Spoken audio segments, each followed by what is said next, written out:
noite, meus irmãos e irmãs, na graça e paz de Jesus, nosso Senhor. Amém? Que coisa boa, que visão maravilhosa. Parece o céu, gente. Que coisa boa ver vocês. Olhar daqui. Que bênção de Deus. Deus abençoe o seu coração, abençoe o nosso seminário e nos dê essa oportunidade. Eu estava lembrando hoje que tem 15 anos já que eu deixei a direção do seminário. Tanto tempo, não é? E é tão casa da gente esse lugar que a gente ama tanto, e ver vocês e a gente está caminhando juntos. Vamos abrir a Bíblia, a Palavra de Deus, no Evangelho de Marcos, capítulo 9, a partir do verso 2.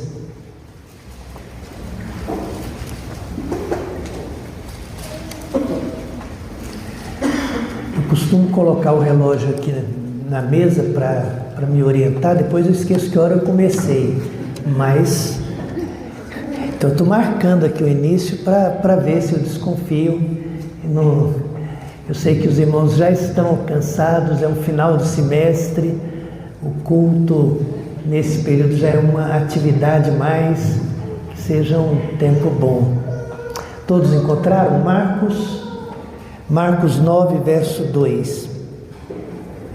6 dias depois, Jesus tomou consigo Pedro, Tiago e João e os levou a um alto monte, onde ficaram a sós. Ali ele foi transfigurado diante deles. Suas roupas se tornaram brancas, de um branco resplandecente, como nenhum lavandeiro no mundo seria capaz de branqueá-las. E apareceram diante deles Elias e Moisés, os quais conversavam com Jesus. Então Pedro disse a Jesus: Mestre, é bom estarmos aqui. Façamos 3 tendas, uma para ti, outra para Moisés e uma para Elias. Ele não sabia o que dizer, pois estavam apavorados. A seguir apareceu uma nuvem e os envolveu, e dela saiu uma voz que disse: Este é o meu filho amado, ouçam-no. Repentinamente, quando olharam ao redor, não viram mais ninguém a não ser Jesus. Enquanto desciam do monte, Jesus lhes ordenou que não contassem a ninguém o que tinham visto, até que o Filho do Homem tivesse ressuscitado dos mortos. Eles guardaram o assunto apenas entre si, discutindo o que significaria ressuscitar dos mortos. E lhe perguntaram: por que os mestres da lei dizem que é necessário que Elias venha primeiro? Jesus respondeu: de fato, Elias veio primeiro e restaura todas as coisas. Vem primeiro e restaura todas as coisas. Então, porque está escrito que é necessário que o Filho do Homem sofra muito e seja rejeitado com desprezo. Mas eu lhes digo, Elias já veio e fizeram com ele tudo o que quiseram, como está escrito a seu respeito. Quando chegaram onde estavam os outros discípulos, viram uma grande multidão ao redor deles e os mestres da lei discutindo com eles. Logo que todo o povo viu Jesus, ficou muito surpreso e correu para saudá-lo. Perguntou Jesus: o que vocês estão discutindo? Um homem no meio da multidão respondeu: Mestre, eu trouxe o meu filho, que está com um espírito que o impede de falar. Onde quer que o apanhe, joga-o no chão. Ele espuma pela boca, range os dentes, fica rígido. Pedi aos teus discípulos que expulsassem o espírito, mas eles não conseguiram. Respondeu Jesus: ó geração incrédula, até quando estarei com vocês? Até quando terei de suportá-los? Tragam-me o menino. Então eles o trouxeram. Quando o espírito viu Jesus, imediatamente causou uma convulsão no menino. E este caiu no chão e começou a rolar, espumando pela boca. Jesus perguntou ao pai do menino: há quanto tempo ele está assim? Desde a infância, respondeu ele. Muitas vezes esse espírito tem lançado no fogo e na água para matá-lo. Mas se podes fazer alguma coisa, tem compaixão de nós e ajuda-nos. Se podes, disse Jesus, tudo é possível àquele que crê. Imediatamente o pai do menino exclamou: creio, ajuda-me a vencer a minha incredulidade. Quando Jesus viu que uma multidão estava se ajuntando, repreendeu o espírito imundo, dizendo: espírito mudo e surdo, eu ordeno que o deixe e nunca mais entre nele. O espírito gritou, agitou violentamente e saiu. O menino ficou como morto, ao ponto de muitos dizerem: ele morreu. Mas Jesus tomou-o pela mão e o levantou, e ele ficou em pé. Depois de Jesus ter entrado em casa, seus discípulos lhe perguntaram em particular: por que não conseguimos expulsá-lo? Ele respondeu: essa espécie só sai pela oração e pelo jejum. Eles saíram daquele lugar e atravessaram a Galileia. Jesus não queria que ninguém soubesse onde eles estavam, porque estava ensinando aos seus discípulos. Eles diziam: o Filho do Homem está para ser entregue nas mãos dos homens. Eles o matarão, em 3 dias depois ele ressuscitará.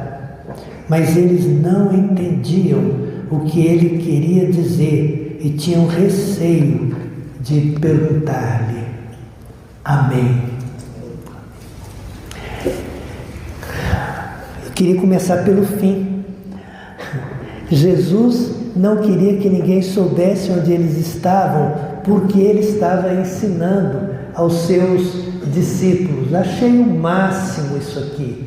Jesus se afastando e investindo tempo em preparar uma geração que seguiria adiante, pensando como é importante esse trabalho, como é que Jesus valorizou o investimento em ensinar discípulos, em formar líderes, em estruturar uma igreja, como isso estava tão presente na mente de Jesus, como uma atividade prioritária, esse investimento em ensinar os discípulos. Pouquinho antes, a gente percebe que quando o povão vinha chegando, ele como que se apressou para resolver o problema, porque ele tinha uma ocupação, que era ensinar os seminaristas dele as coisas de Deus. Que coisa importante para ele. E coisa boa que eu estou falando para os teólogos, então não preciso resolver nenhum problema hermenêutico, exegético, posso passar direto assim, aquela feiura que a gente faz, que vai direto para as lições do texto, aproveitando que o grupo já sabe de tudo e a gente está bem de boa, tranquilo. Quais são as lições que Jesus tem para ensinar? Como é que Jesus lidava com a agenda? Como é que ele trabalhava isso? Eu tenho, ultimamente, eu acho que a vida toda foi isso, mas ultimamente parece que a minha agenda ficou um pouquinho mais apertada. Esses últimos dias agora, uma loucura. Como é que a agenda fica tão apertada? Eu tenho um neto que mora aqui, ele fica muito tempo sozinho, porque a mãe trabalha em Goiânia. Ele vai para a escola de manhã, às vezes fica tarde sozinho, esperando. Então, quando eu falei para ele: Pedro, eu vou... escolhe, você quer almoçar comigo ou lanchar mais tarde? Ele rapidamente responde, ele nem espera. Fala: pode ser os dois? Vou. Os dois não, você está aproveitando. Mas ele quer os dois, foram os dois. Na hora do almoço, um tempinho, e depois, agora à tarde, eu estava querendo um momento para descansar, refletir, pensar, mas ele engoliu o tempo. Como é que a gente faz com tanta coisa para fazer no mundo, para lidar? Domingo eu estava num momento assim, muito crítico, porque eu sabia que a minha mãe estava bem ruim. No início do culto eu pedi oração, falei, olha, vamos orar, tará, fulano, beltrano, também pela minha mãe, ela está num momento parecendo bem terminal, e vamos orar. Oramos por ela. Eu pedi à minha esposa para ler o texto, ela foi ler o texto. Enquanto ela lia, eu recebi um áudio de 8 segundos. Falei, um áudio de 8 segundos, eu sabia, era do meu cunhado. Ele disse, a dona Amélia morreu. Só isso no áudio. Eu ia começar a pregar, e estava na leitura do texto, né? Aí eu olhei e falei, olha, é uma questão de agenda, né? Eu vou pregar depois, não tem mais nada que eu possa fazer. O problema é que a minha irmã e o meu cunhado, eu acho que eles não entendem a cosmovisão de igreja, porque eles ligaram para ela, aí ele falou, ele está pregando. Falei, mas eu quero falar com ele, mas ele está pregando. Mas eu quero falar com ele agora, mas ele está pregando agora, vai demorar ainda uns 20 minutos ou mais, ele prega comprido. Aí a minha irmã ficou ligando no celular, eu pregando e o celular tocando. Eu desligava, continuava a pregar, o telefone tocava. Falei, como é que pode? Como é que a gente lida quando as responsabilidades e perspectivas e necessidades cobram de você? Você tem muita coisa para fazer. Coisas importantes, eu não estou falando de algo não importante, coisas realmente importantes, mas você precisa selecionar as suas prioridades e acomodar os chamados da vida para aquilo que é mais importante e levar o ministério.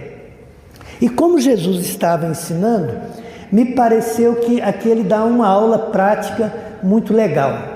Na aula prática dele, ele ensina pelo menos 3 lições, tem que ser 3 para ser homileticamente adequado. Ele ensina pelo menos 3 lições muito importantes. A primeira delas é que a gente de fato deve investir bastante tempo em desenvolver intimidade com Deus, conhecimento da palavra e comunhão com aqueles que formam o ministério conosco. Essa é uma coisa muito importante. E também nós precisamos estar abertos para o mundo. Temos que subir o monte, mas também temos que descer. Que essas coisas não são opostas entre si, não são excludentes, elas duas precisam acontecer. Então Jesus chama os discípulos e eles têm um momento maravilhoso, um encontro com Jesus no monte, Moisés e Elias ali conversando e uma voz, gente, que cena essa! Agora de tarde a escolha do neto era lanchar aonde, gente? Como é que vocês sabem? Pois é, lá no McDonald's aparece um cidadão que ele diz que é importante, diz que é um influencer que tem não sei quantos milhões de seguidores. E aí a gente está esperando o lanche, e eu aproveitando para olhar rapidamente o WhatsApp enquanto o lanche vem, falo lá, Pedro, você espera lá, e eu dando uma olhadinha o que tem assim mais urgente para responder, e ele vem assim encantado, pai, é o fulano. Não vou falar o nome porque vocês não vão orar. Vai que alguém aqui é seguidor apaixonado e nem vai ouvir o sermão. Falou, pai, o fulano estava ali. Falei, é mesmo, ele está aí. Quem é o fulano, filho? O fulano, pai. Pedro, eu não sei quem é o fulano. Para mim, não, mas eu vou, é o cara mais importante de Anápolis. Não é possível, Pedro. Me fala quem que é esse cara. E ele foi lá e tirou foto com o cara. E voltou para a mesa com a foto. E já mandou a mensagem, mãe, eu encontrei o fulano e bati o maior papo com ele e tirei foto. O maior papo foi oi e a foto. Mas foi o maior papo do mundo.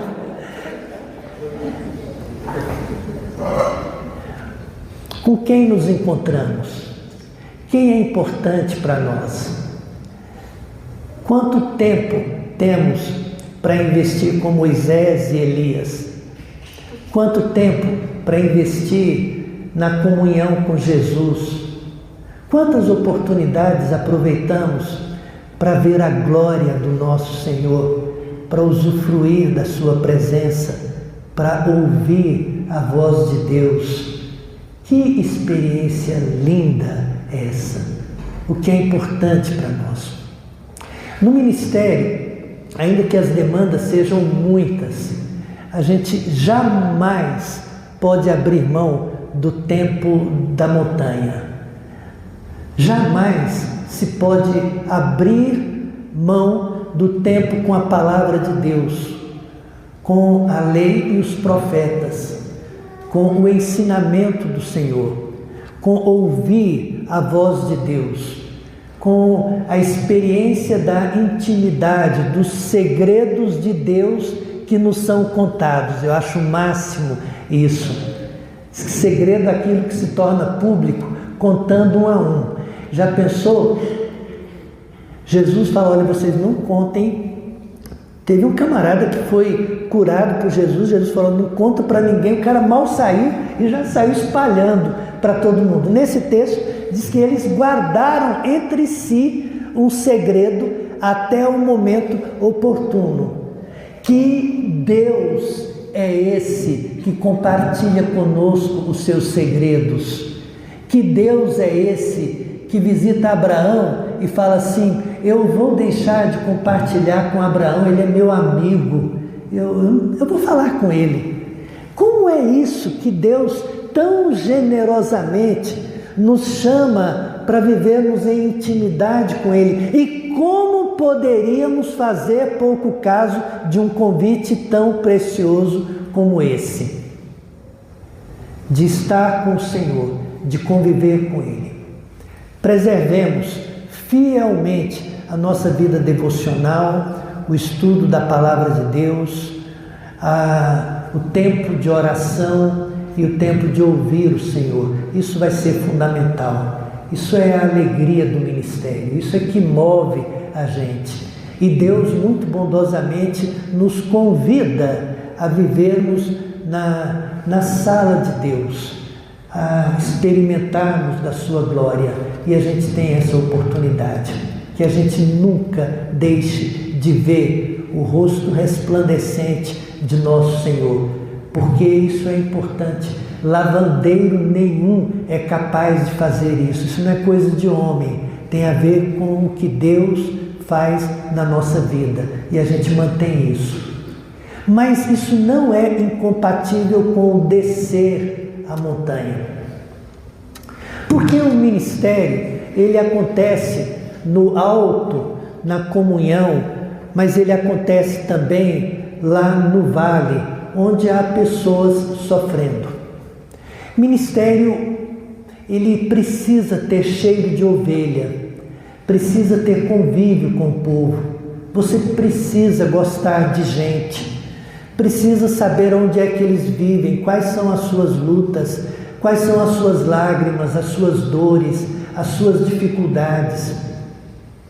Nessa caminhada pastoral, eu tenho percebido como há tanta gente esperando, buscando um pastor, alguém que ouve, alguém que pergunta assim: o que está acontecendo? E eles contam histórias. Eu sempre acho curioso essas perguntas de Jesus, que eu falo: ele não sabe não? Por que ele está perguntando? Há quanto tempo? O senhor realmente não sabe? Como que é isso? Eu não sei como é que vocês lidam com essa natureza hipostática de Jesus, o que é que ele sabia, o que é que ele não sabia, quando ele sabia, quando não.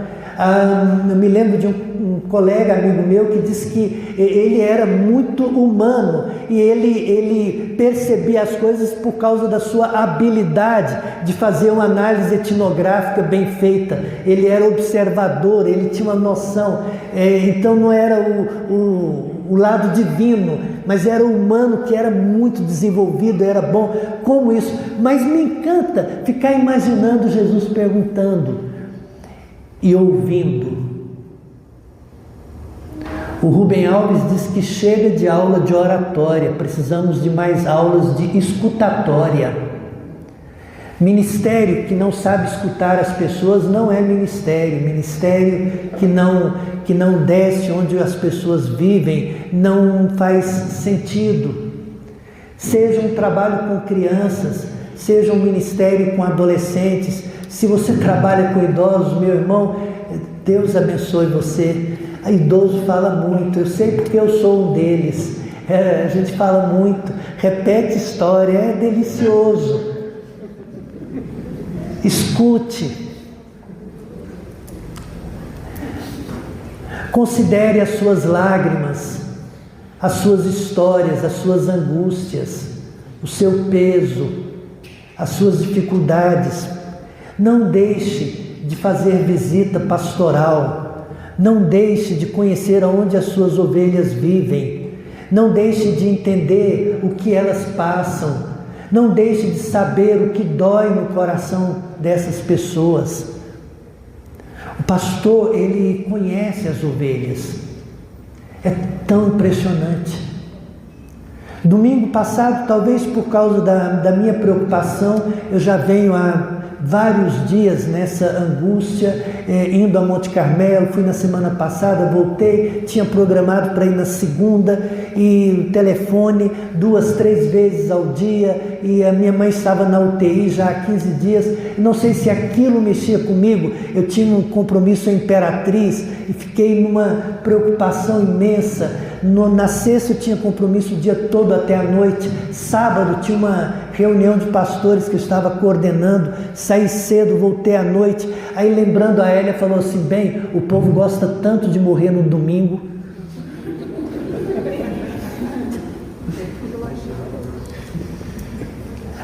Eu não sei se por isso, quando terminou o louvor, antes de começar a falar no texto, eu senti a necessidade de falar: irmãos, eu vou pregar, mas eu sei que há tantos dos irmãos que vieram aqui que trazem consigo alguma luta, talvez alguma preocupação. Eu sei de fulano que está assim, Beltrano, eu sabia de uns 10 no auditório, passando por alguma dificuldade.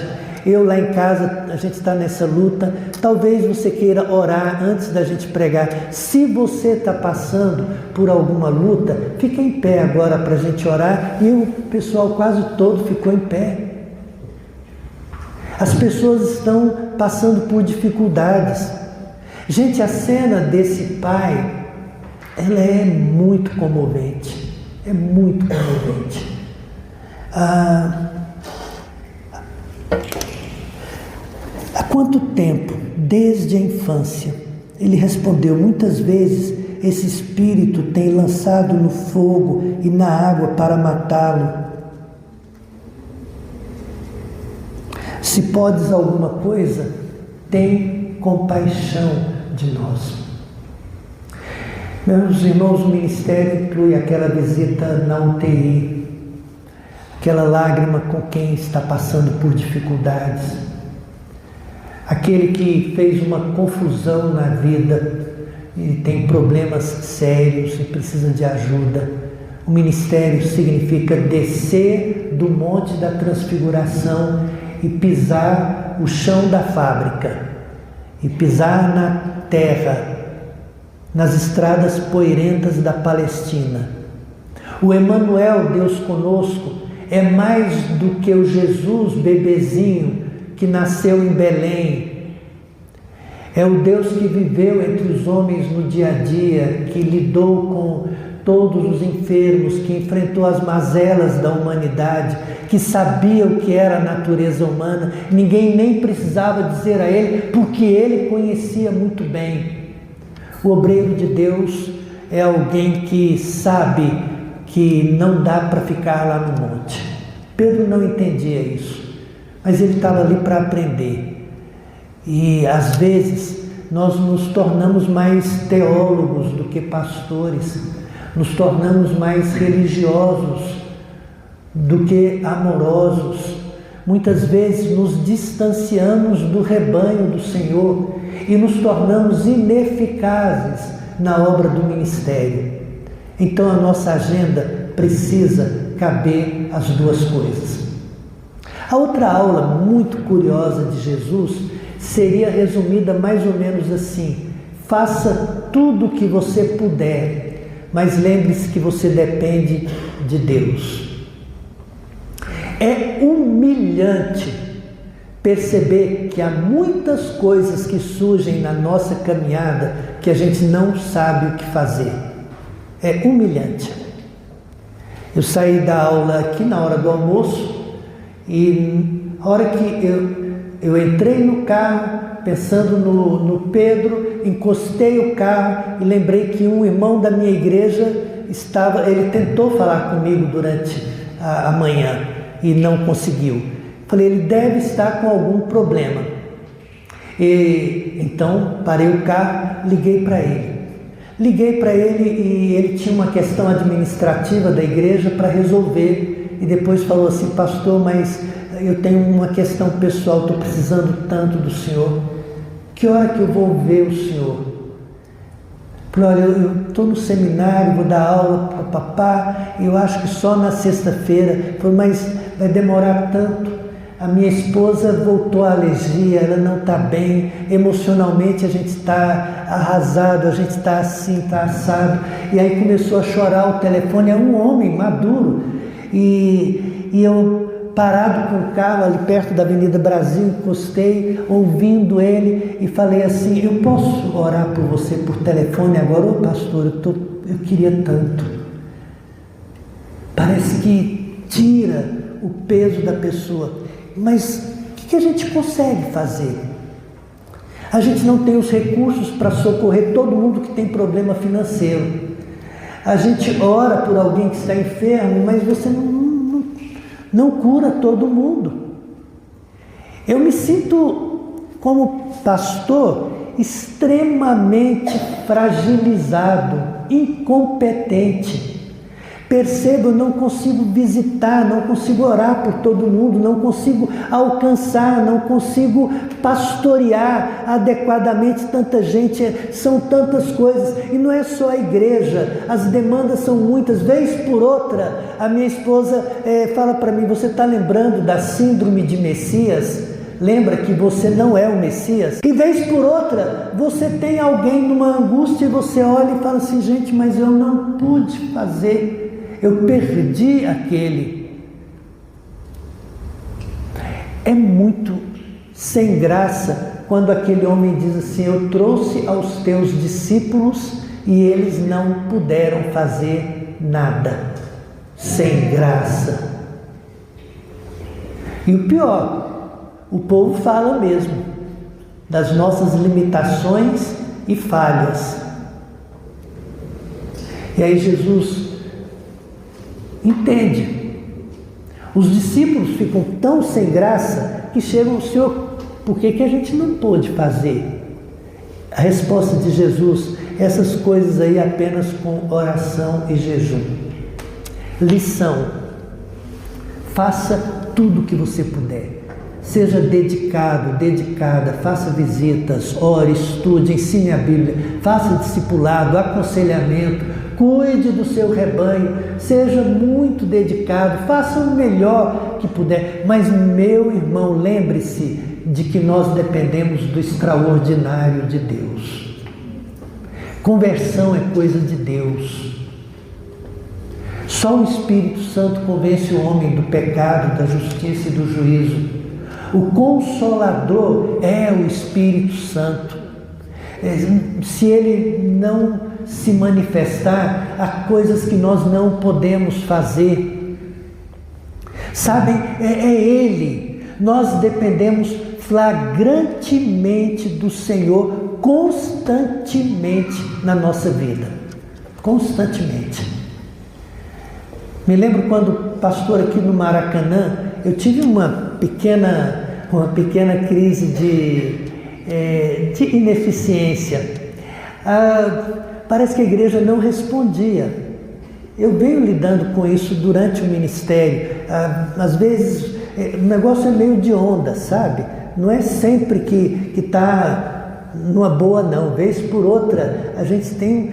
se você já chorou porque a coisa não vai, então console-se comigo, porque eu também Você fala, não é possível, a gente trabalha, faz, luta, parece que não dá resultado, não dá. E teve um dia assim, eu tinha uma salinha lá no fundo e eu ia para atender, não apareceu ninguém, eu saí lá para fora pensando na vida e tudo, e passou o caminhão da prefeitura que recolhia lixo, e eu falei, Senhor, para que o Senhor fez de mim pastor? Eu queria tanto ser um lixeiro da prefeitura hoje.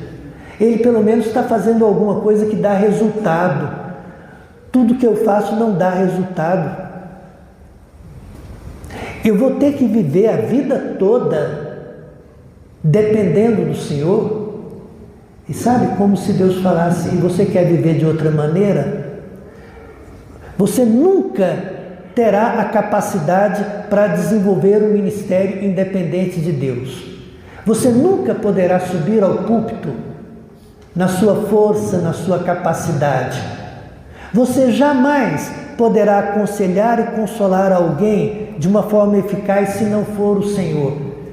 Você escolheu, ou foi escolhido, azar o seu ou sorte sua, um estilo de vida que significa depender de Deus o tempo todo e até o fim.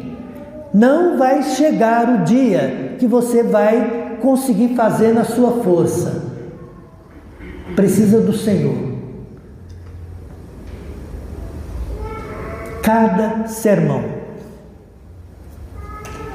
Terça-feira pela manhã, eu estava com tanta coisa na cabeça e resolvendo ainda algumas coisas de cemitério, de documento, e pensando na aula, daí a pouco eu tinha que sair até às 11 horas e pensando naquilo e olhando o material. E eu falei para Deus, Senhor, eu estou com medo da turma, acredita?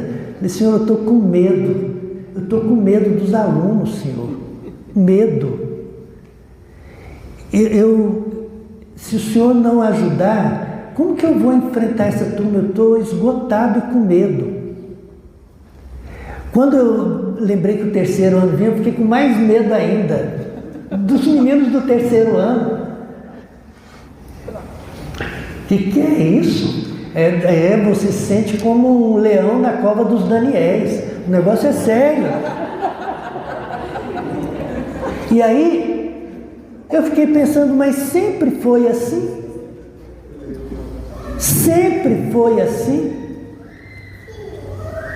Então, trabalhe, seja dedicado, dedicada, dê o seu melhor, sirva as pessoas, mas jamais se esqueça que você depende de Deus, não é por você. E o terceiro e último conselho: enfrente o mundo com as suas lutas e falhas e desafios, sem se desanimar. E lembre-se do que é que você está fazendo no mundo. O grande desafio desse texto é que em um lugar a gente tem o Monte da Transfiguração e tudo é lindo, é bom, é maravilhoso, mas lá embaixo tem o caos estabelecido. Não só isso, você tem a experiência clara da obra do inimigo. Experiência clara. É o inimigo mexendo, lidando, fazendo sofrer o ladrão que vem para roubar, matar e destruir. É o inimigo de todos os homens, desafiando os feitos de Deus. E quando Deus nos chama para o ministério, Ele diz: olha, eu envio vocês como ovelhas para o meio de lobos. O mundo jaz no maligno. Vocês vão viver dentro dessa realidade caótica. Não estranhe o sistema é bruto mesmo. Não estranhe a luta daqueles que estão sofrendo. O mundo é mesmo um mundo difícil. Eu me lembro como essa coisa do inimigo mexeu tão fortemente comigo no ministério, quando Deus me permitiu trabalhar em Leopoldo de Bulhões durante 2 anos. Era o lugar com mais centro espírita por metro quadrado nessa região. Eu era um seminarista, foi o 2º e 3º ano inteiros lá em Bulhões. E quase todo culto tinha alguma coisa que o inimigo aprontava. Desde careta no auditório, confusão, era uma luta. Me lembro de um batismo que nós tivemos lá em Bulhões, que, meu Deus, que coisa é essa? Era uma turma boa, eu estava tão feliz de ter trabalhado, discipulado, formado.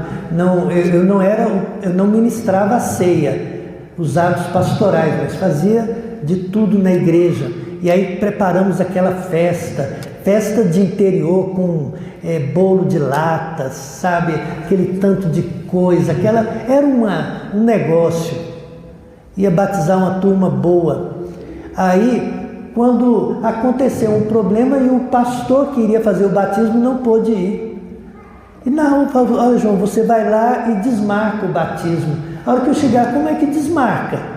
Aquela confusão. Aí os irmãos me pediram para voltar aqui no seminário, falar com o diretor para ele ir lá e fazer o batismo, porque precisava. Aí eu voltei e falei com o diretor, ele falou: não vou não, porque vai ter problema comigo.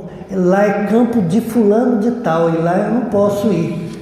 Não é mesmo, reverendo? Não dá não. Você vai lá em Goiânia e fala com o reverendo fulano, porque ele é também do departamento de missões, e aí ele pode ir. Aí eu fui lá em Goiânia, falei com o outro também disse que não podia ir. Finalmente ele foi. Nós estávamos lá quando a mãe de uma das irmãs que foi batizada morreu em Goiânia. Daí, depois do culto, a gente vem num Opala, daqueles, eles falam tubarão, se lembram de um Opalão? A gente vem no Opala e eu junto com a família, naquele negócio, estrada de chão, de Bulhões para Goiânia. No meio do caminho, ele saiu de traseira e entrou no meio do mato, e a gente está ali naquela confusão, chega em Goiânia. Meu Deus, que é isso? Você não pode imaginar que seja simples. Eu me lembro que eu cheguei aqui e falei com a Mami, que era nossa missionária, que dava aula de música e que aconselhava a gente. E ela falou: João, o que foi? Eu falei: Mami, eu estou cansado. É muita luta, é muito sofrimento. Aí contei para ela um pouco da história. Aí ela falou para mim: uai, João, é assim mesmo, você não pode querer que você entre no terreno do inimigo, invada a casa dele, roube aqueles que estão sob o poder dele e ele fique de boa e não faça nada. É claro que você vai ter lutas. Se você tiver um ministério eficaz, você vai ter luta, meu filho. Então vamos lá, né, Mami? Me lembro um dia que eu estava na escola dominical, alguém chega: irmão João, e é incrível, o povo da igreja parece que eles ficam de olho para ver o que a gente faz. Irmão João, o sapateiro lá, o seu Sebastião, está endemoniado, diz que estão só esperando o irmão para ir lá resolver. Isso eu no alto dos 15 anos de idade. Aí eu vou lá falar com o homem, mas ele, sabe aqueles endemoniados que dão escândalo, que é bravo, estava um caos naquele lugar. Aí eu lembrei, falei: não, demônio em nome de Jesus resolve. Falei: em nome de Jesus, sai dele. Nada. Maior besteira. Chegou um momento, parece que eu pensei que era vampiro, né? Eu falei: não, tem uma máxima. O diabo foge da cruz. Se eu falar pela cruz de Cristo, ele sai. Eu falava pela cruz de Cristo e nada. Faltou levar alho. Vocês riem porque não estava lá. E eu rio agora porque já passou. Mas no dia, que angústia é essa? Eu não sei como foi que ele saiu, eu sei que Deus teve misericórdia. Chegou um momento que eu tive que dizer para Deus: Senhor, eu não sei o que fazer, não sei, eu estou humilhado, envergonhado e incapaz. E é engraçado, Deus para ele é tão simples, ele levanta e fala assim: acalma, emudece, e o vento passa e a chuva para. E então, irmãos, nós vamos ministrar no mundo, no sistema do mundo. Nosso inimigo é Satanás. Nós lidamos contra as forças do mal. Ministério, independente da área de ministério que você for, é mexer com a casa de abelha, é enfrentar dificuldades. Há uma força misteriosa e poderosa que luta contra você. O mundo é isso.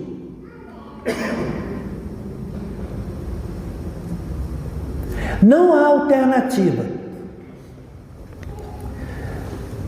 Mas, do outro lado, não se esqueça que você não precisa ser refém do caos que aí está.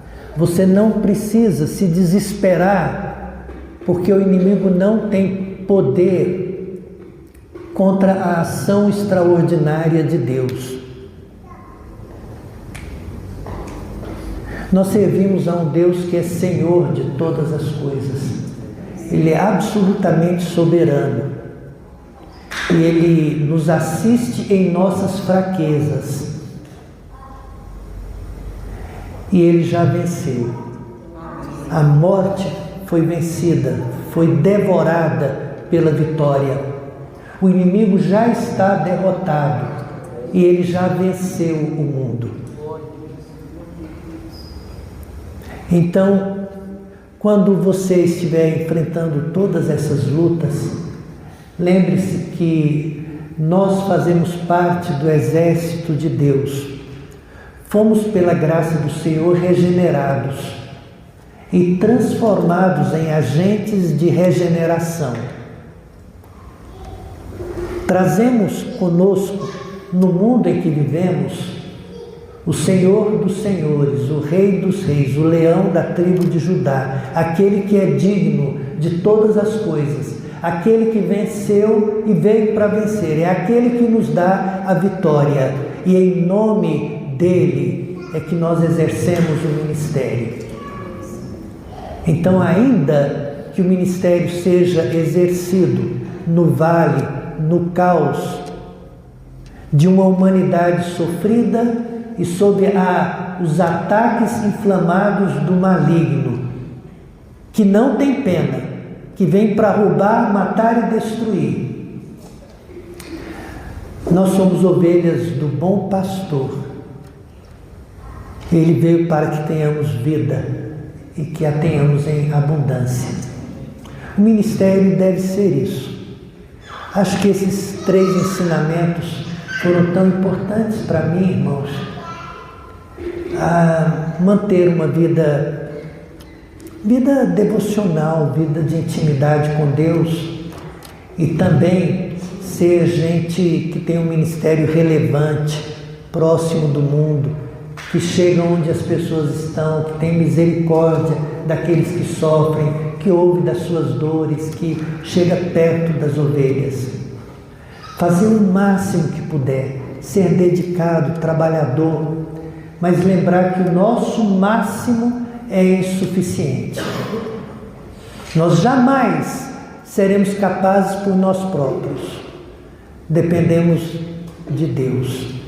O ministério se faz com oração e jejum. E lembrar que o mundo de fato é um ataque, o inimigo de fato é o príncipe desse mundo, mas ele já está julgado, e maior é aquele que está em nós do que aquele que está no mundo. E você vai em nome do Senhor Jesus. E por causa disso, Você foi feito agente de regeneração, de transformador. Nós temos um ministério de esperança, gente. Nós não precisamos nos assustar com o mundo, nem viver falando mal do mundo, nem brigar com o mundo. Porque o Senhor nos deu a graça de sermos sal da terra e luz do mundo. Vamos orar? Olhei no relógio, falei demais sempre. Vamos orar.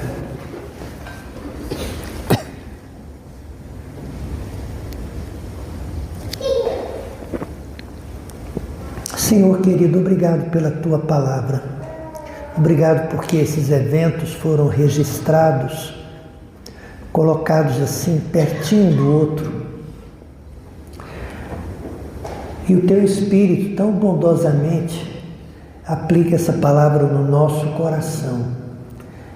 E assim como o Senhor Jesus investiu tempo ensinando os discípulos para que eles tivessem um papel relevante na edificação do reino, que o Senhor também nos ensine o que precisamos saber, a maneira como devemos ser e o que podemos fazer para glorificar o Teu nome em todo o tempo. Muito obrigado, Senhor. Oramos em nome de Jesus. Amém.